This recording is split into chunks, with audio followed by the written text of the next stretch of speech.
Okie dokie, g'day guys and girls. I'm off on a big trip. I'm heading to Darwin, Brisbane to Darwin. I think return it's going to be, oh gee whiz, 7,000 kilometres if I had to go the quick way, and could even end up going via Uluru and South Australia, so then I'll be up around the 10,000 I think.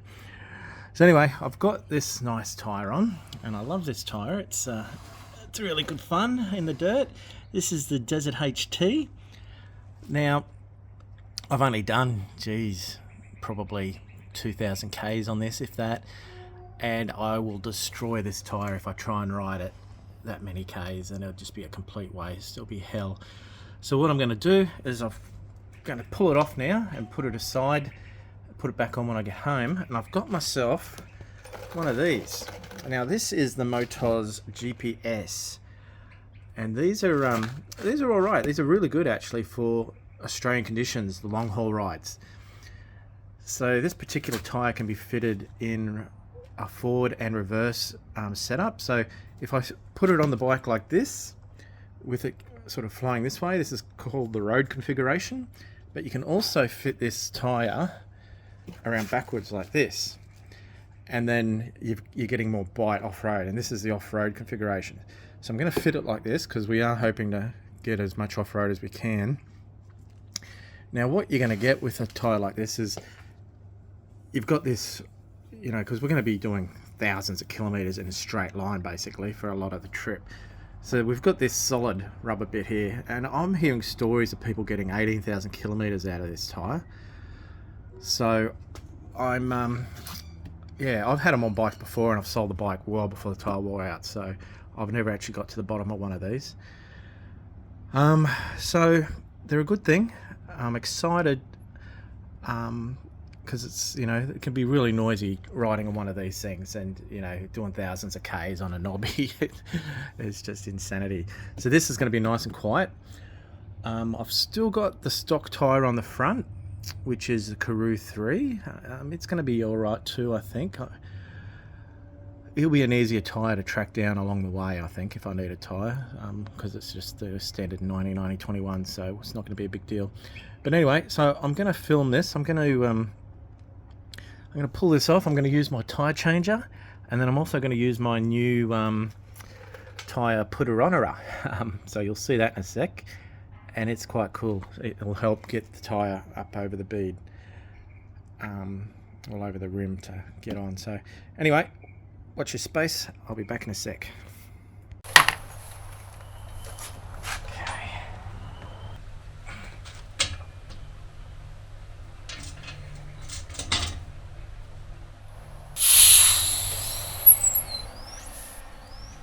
These are great little tools to carry with you on the trail too. Sometimes you think you might have a flat, but sometimes it's just the valve that gets stuck open or gets ruined. So if you jiggle it around, it can sometimes fix the problems.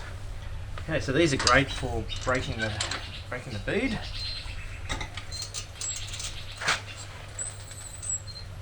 There we go.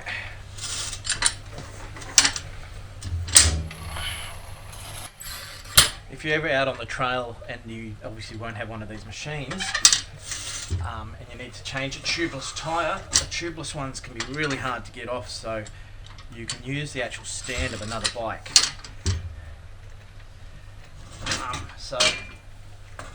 You just get the stand of the bike, you put it here on the tyre, and then you just lean the weight of the bike on there, and that will break the seal, or break the bead.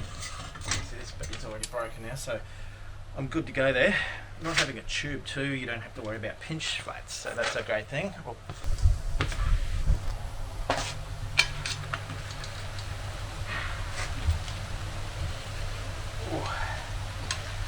So this is probably the next hardest part, is getting the sucker up over here without wrecking your rim.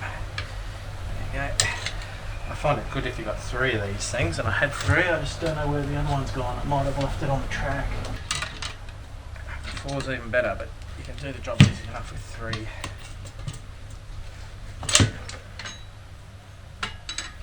Just use your disc to hold it down as you free up your hands.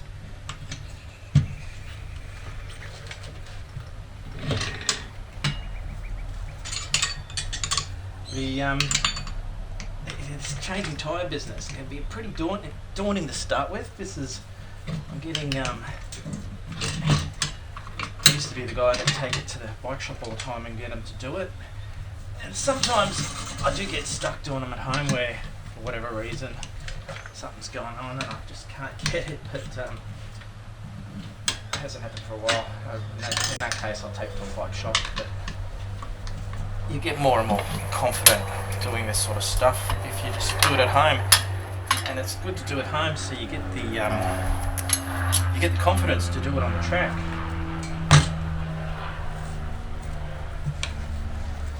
Hey buddy, good, eh?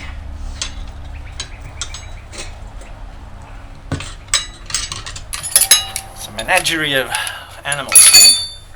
Right, so here we go. In summer you can lay these out in the sun as well and they'll soften up, so that will be very helpful as well. Okay, so I'm going to break the bead on this side too, I think, because it's still on the tube, on the rim I should say. Possibly I should have done this before I did the other side. Pulled the other side. Oh well, live and learn. Tubeless is a bit of a new beast for me. There we go. Yeah, so a bit of warm soapy water. Oh, it doesn't need to be warm actually, just soapy water. This is sort of probably not the thing you're going to have on the trail, but I've seen people use lip balm. What else have they used? Yeah, a bit of KY, you can probably use that if you've been out with your girl shagging in the bush. Okay, so that should just slip off a lot easier now.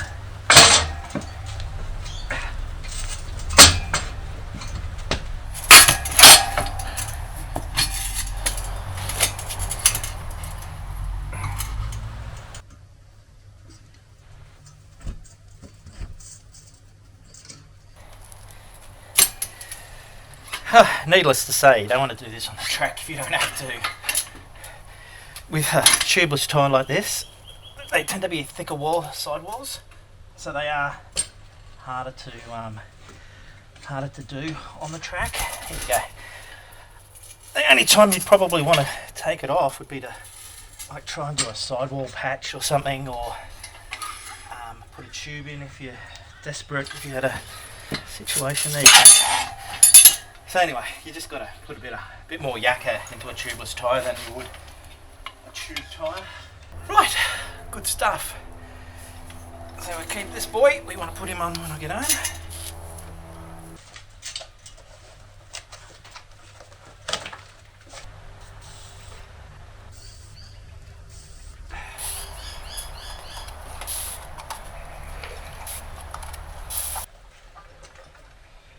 Right, so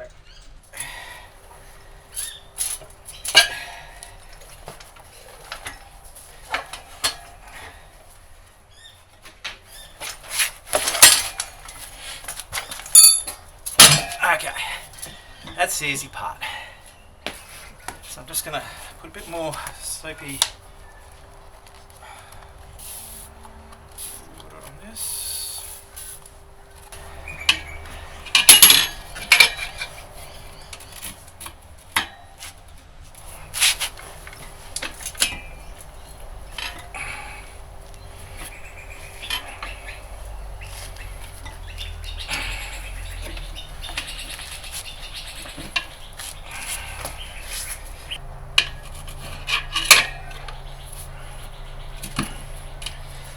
Now, because there's no tube, this is an easier task now, because normally you've got to worry about pinching your tubes when you're doing this bit.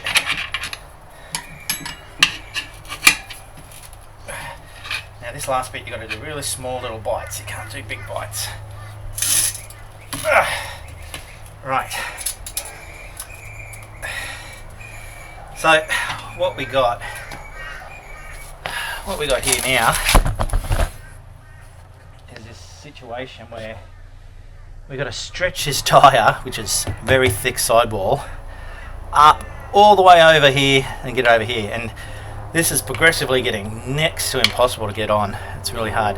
So tips are that I've picked up from people over the years is you can push down here too and get that into, try and get it down into the center of the tyre, which will give you a little bit more room to move it across this way. If it's up here on the rim, on the bead, or getting ready to go on the bead, you're losing 10-20 mil. So if you can get the tyre down here into here on the other side, you will get better,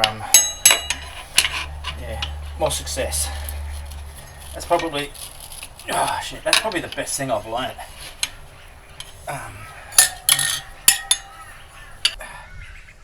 So you can already see, even with me doing that, pushing it down here, it's a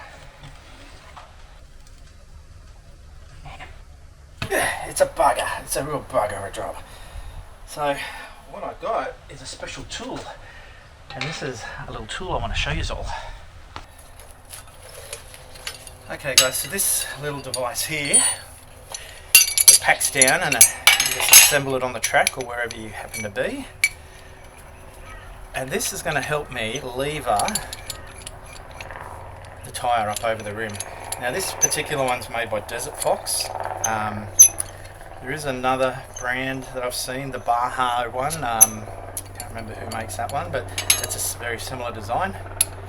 So what we're going to do is, okay, so in this particular case, I've got to take it off the off my rack now to get it in here. So I'm just going to quickly pull this up over here, and I'll just put it over here. And there we go. So get a load of this. This is going to be pretty interesting for some. This little sucker here.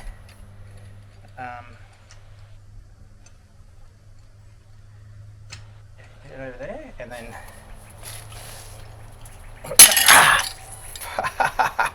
And then you take the skin off your fucking knuckles. Oh my god.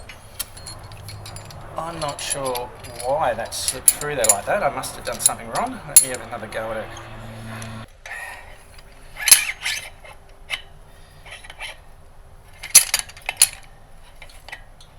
Okay, so here we go. Hopefully no knuckle. I'll move it around so you can see it a bit better.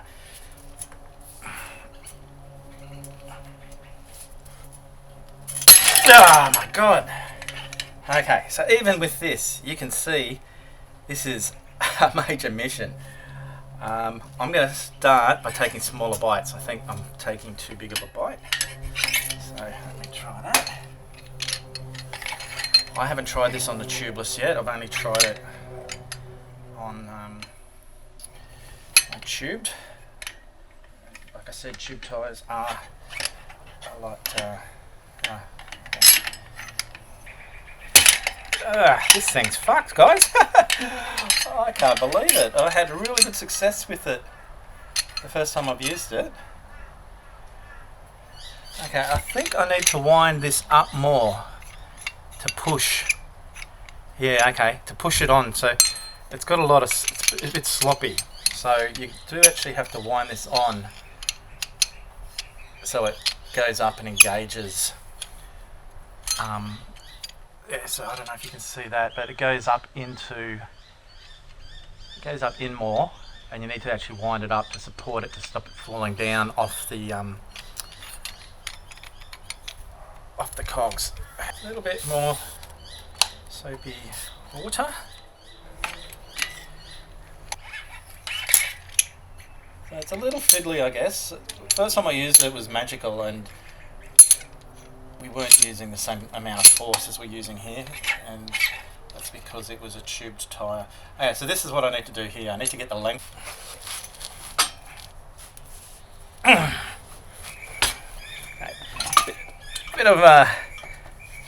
Bit of push it with the leg too, maybe. Oh my goodness! goodness, go you good thing. Okay, that's over. A bit more. Okay, how we got it? I made it look a lot harder than it actually is, but you get it, don't you? It's anyone that's done a tubeless tyre will know how hard they are, so you can probably appreciate how easy that actually was. And it's only the second time I've used it, so, and first time on a tubeless, so you live and you learn, and I learned something then, teaching you guys, or showing you guys I should say, how this thing works. So this is a Desert Fox, I'm not sure what they call it. Now the part I have trouble with next is actually getting these things to inflate. Now what you can do, and what I've tried in the past, is you put a ratchet strap around here and you ratchet the strap and it pushes in and it comes up on the bead. That works, but you also, I find you've still got to put the soapy water in. So I'll go and grab a ratchet strap and I'll be back in a sec. Right.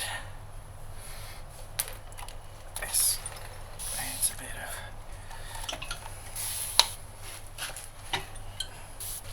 because this is something I want to show you guys. And like, you know, I'm not inventing this myself or anything. I've seen it and been shown it by other people, but I'm just sharing the love, guys. I'm sure probably 80% of yous know this trick, but that 20% that doesn't will actually, you know, if I can save one person a heartache out on the track, or even at home in their shed doing it, I just, you know, it's worth it. Watch this.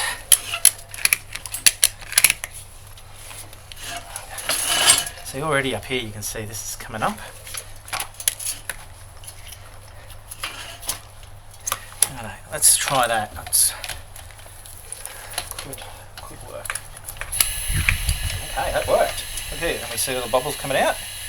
Now I'm going to overinflate it because I want the bead to seat. And you can kind of see where you have air escaping from. That's 20 psi. I'm going to take it up to like 45, 50 and then let some out once I think it's seated. So that's 50. I'm going to take it off now, just bounce it around a bit, and I'm going to let this strap off. Oh shit. Just be careful of that. Obviously we've expanded it, and I guess that's half the magic of this, is having it there when it is taking that air in. It's just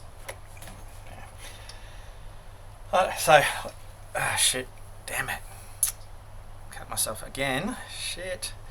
Look at that, ow, that's just off the strap, that's a nasty one. Ugh, okay, it's turning into a bloodbath, this changing tyres business. Look at this. Oh my god. Okay, typical man bike swag fashion. It's got to be a bit entertaining. Great, okay, that is done, guys. So what I'm going to do now is going to let a bit of air out because I've overinflated it.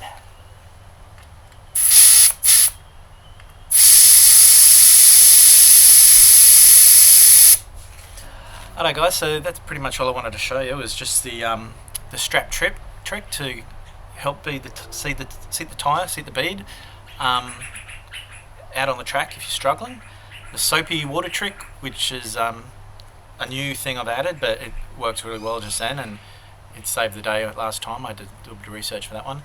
And also that little tool that I was using there to get it on over the bead. Pretty much a must-have if you're doing... yeah, you could probably use your stand again, I guess, if you had a big BMW GS there. That's what they've sort of designed their stands for, is to get tyres on and off. But you need two bikes. So if you don't have two bikes, you really need the, you know, this lever thing. And yeah, it's it's just from one changing of tyres. So it is, it's hard and dangerous work. So just be careful. I've learned a valuable lesson there, and hopefully you guys have too by watching me, because it was only the second time I've used that Desert Fox little jibby jabby, So I did learn something there. Basically, just wind the bottom up if you have one, just to take a bit of that slack out. So you can wind it off if you need to move it a little bit more, but then wind it up, and it won't rip past the teeth and jump off the teeth. So that's what happened to me. Okay, cheers.